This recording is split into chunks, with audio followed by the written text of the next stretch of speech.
நான் போராடுகிறேனா? இன்றைய சோம்பேறித்தனத்தை என்னை விட்டு விளக்குங்க ஆண்டவரேன்னு கேளுங்க. சோம்பேறித்தனத்திலிருந்து நான் வெளியே வர விரும்புறேன் ஆண்டவரே. எந்த ஜெபம் பண்றதுக்கு முழங்கால் படிக்கிறதுக்கு சோம்பேறித்தனம், வேதம் வாசிக்கிறதுக்கு சோம்பேறித்தனம், எழுந்து முட்டி போடுறதுக்கு சோம்பேறித்தனம், என்னென்ன சோம்பேறித்தனத்துல கட்டப்பட்டிருக்கீங்களோ, ஆலயத்துக்கு போக சோம்பேறித்தனம், என்னென்ன சோம்பேறித்தனம் உங்களை அழைப்பிலிருந்து வெளியாகுதோ, இதோ தேவனுடைய கோபம் உங்கள் மேல் இறங்கும் என்று தேவன் ஆண்டவர் சொல்லிக் கொண்டே இருக்கிறார். அநேக ஆபத்துகள், ஒவ்வொரு தேசத்துல அநேக ஆபத்துகள். பேப்பரை வாசிச்சாலே அநேக பிரச்சனைகள்.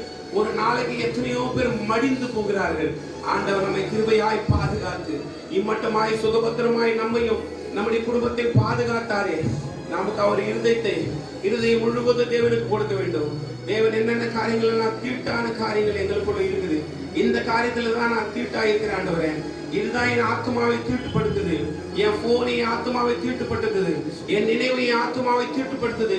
என்ன காரியங்கள் உங்களை தீட்டுப்படுத்துதோ அந்த காரியங்களை நீங்கள் ஆண்டவருக்கு சொல்லுங்க. உங்களுடைய தாழ்பால்களை நீங்க பலப்படுத்தணுமா? பிசாசு உங்களுக்குள்ள வராதபடி உங்களுடைய இருதயத்தின் தாழ்பாலை பலப்படுத்தணும். நினைவுகள் பிசாசு வராதபடி நினைவுகளின் தாழ்பால்களை பலப்படுத்தணுமா? உங்களுடைய தாழ்பால்களை பலப்படுத்தினால் தேவன் உங்களுக்கு கொடுக்கப்பட்ட பாதுகாப்பின் தாழ்பால்களை பலப்படுத்துவார்.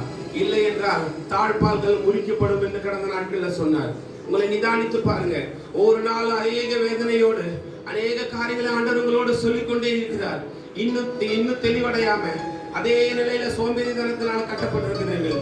அநேக பிள்ளைகளுக்கு சொன்னாரு, பெற்றோருடைய சோம்பேறித்தனம் தான் உங்களுக்குள்ள இருக்குது. இதெல்லாம் ஒரு ஜென்ம சுபாவம். பெற்றோர்களாகி நீங்கள் நிதானிங்க. என் பிள்ளை இந்த நிலையில இருக்கிறதுக்கு நான் ஒருவேளை காரணமா ஆண்டவரே? ஒருவர் குடும்பத்துல எழும்பி நின்னீங்கன்னா அந்த கிருபையினால குடும்பம் முழுவதும் எழுப்பி நிற்கும் என்று சொன்னார்.